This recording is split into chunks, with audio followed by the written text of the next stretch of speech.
A few years ago, the Supreme Court improved the standard of determining what a free, appropriate public education was. Prior to that, we relied upon a decision that was our mainstay from like the mid-1980s until just recently.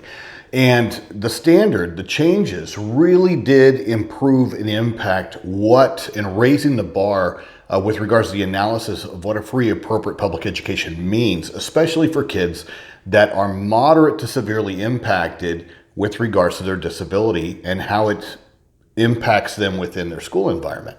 And at that point, this increased standard, I'm not necessarily saying that the schools have caught up with regards to understanding this standard and applying that standard, but that's where you, as a valuable member of your child's IEP team, can understand that standard so that you can apply it.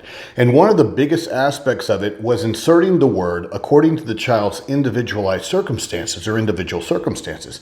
Well, those individual circumstances are attached to your child's diagnostics, not necessarily to their eligibility category. Because what we do is we focus on the educational performance deficits of your child. Well, where do those source from? Well, it sources from your child's diagnostic history and how that negatively impacts their school setting and their school environment. Well, what is their educational performance? That is their school environment.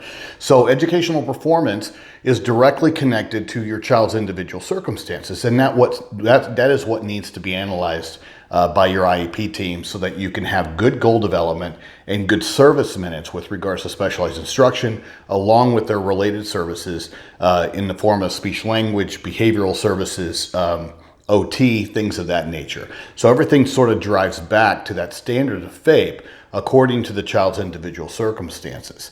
And so understand that so that you can sit there and apply that standard of analysis on your IEP team to extend beyond just mere academics, okay? Because that's what schools, as their default, focus on is academics, as opposed to social emotional development, communication, and functional and independent living skills, which are just as important.